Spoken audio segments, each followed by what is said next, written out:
O ex-deputado Milton Temer escreveu um artigo dizendo que o processo de cassação contra você, puxado pelo Lira, faz parte de uma previsível escalada da direita mais reacionária do país, que traz hoje mobilizada e organizada a outrora fragmentada maioria silenciosa, e que isso é resultado de de espaços deixados por uma esquerda outrora combativa. Você acha que a esquerda dá muito mole para o Arthur Lira, para falar no popular aqui, fazer uma pergunta? Acho, objetivamente. Acho que o Lira tem que ser encarado como um inimigo público, um inimigo que precisa ser enfrentado. Ele não pode ser encarado como um aliado eventual, porque não é. É o que há de representação do pior na política, e, além disso, em todas as matérias em que teve em jogo algum tipo de benefício ou de ampliação de direitos de trabalhadores, ele se posicionou contrariamente. Quando o governo Lula, por exemplo, fez um decreto necessário e importante para ampliação do fôlego das estatais de saneamento, contra a privatização do que eles chamaram de marco do saneamento durante o governo Bolsonaro, o que o Lira fez? Colocou em votação um projeto de decreto legislativo para sustar o decreto do governo Lula. Quando o Ministério do Trabalho colocou em prática uma portaria importante para garantir direitos dos trabalhadores, envolvendo os sindicatos em trabalho realizado no final de semana e feriado, o que fez Lira? Colocou em votação um decreto legislativo sustando os efeitos da portaria. Então, sempre que o Lira vota alguma coisa que venha, por exemplo, do Ministério da Economia, que é relacionado a um interesse de mercado, ele bota para votar rapidamente. E aí nem precisava de força do governo, porque ele já é um interlocutor do mercado, o senhor Arthur Lira. Agora, naqueles casos em que tem algum ganho para o trabalhador, o que ele faz, o Lira? Ele susta, ele boicota, ele retira. Então, ele tem que ser tratado como um inimigo público e ele tem que ser enfrentado.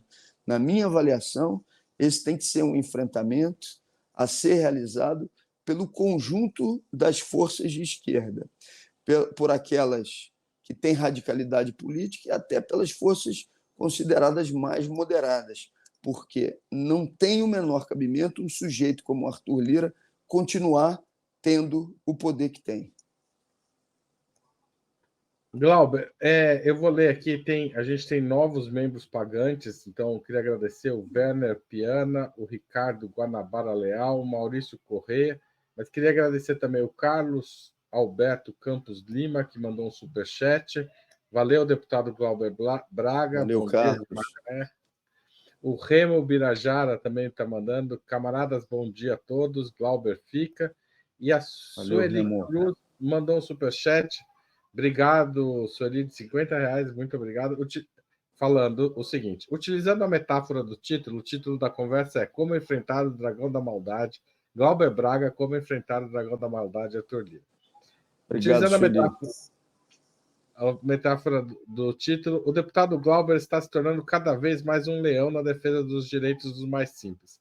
Toda a solidariedade. Acreditamos que você manterá o seu precioso mandato. Um abraço direto de Salvador. Obrigado. Você teve só 2 votos na primeira fase do Conselho de Ética e teve algumas manifestações bizarras de colegas parlamentares seus sobre o processo, dizendo que eram contra a cassação de parlamentares, mas votando a favor da abertura do processo, e dizendo que eram contra porque tinham votado contra a cassação do Chiquinho Brandão. Como é que você mantém algum nível de sanidade num ambiente como esse, Glauber? Como é lidar com não digo os liras, mas o Lira, mas os lirinhas do Congresso? E teve uma ameaça lá também, Haroldo. Um deputado, Alexandre Leite, aí de São Paulo, que tem a coragem de ir ao microfone e dizer: se você mantiver a linha da sua defesa da sessão anterior do Conselho de Ética, eu vou pedir o seu afastamento cautelar à mesa diretora da Câmara. Ou seja, ele quer que eu faça a minha defesa do jeito que ele determinar. tentando implementar, evidentemente, ali uma chantagem. Não vai funcionar. Nós vamos para cima, nós não vamos recuar com esse tipo de tentativa de me botar no bolso do paletó. Olha, a sanidade a gente encontra na energia que tem com o povo, né? Ou seja, em determinadas sessões, são vampiros querendo tirar o nosso sangue. Mas quando a gente está na rua, quando a gente está com as pessoas, quando a gente está com os movimentos, a gente se reenergiza, a gente pega fôlego.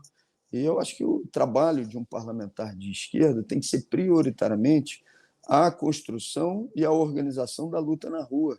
É isso que tem que ser feito de maneira prioritária. E é onde eu pego energia também, onde eu mantenho a sanidade, onde eu olho para frente e encaro a luta no parlamento como uma tarefa que precisa ser desempenhada, mas que não pode ficar refém das lutas exclusivamente dentro do espaço institucional, nos palácios.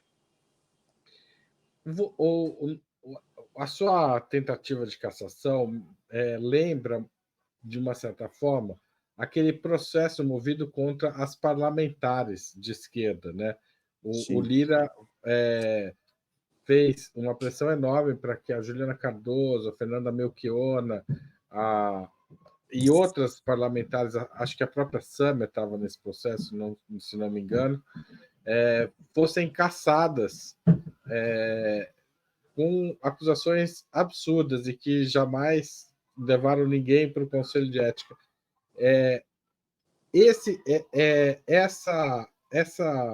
Nesse aspecto, também a gente pode dizer que a tentativa de cassar o seu mandato não é um raio de céu azul, ou seja, é um método sistemático de intimidação do Arthur Lira?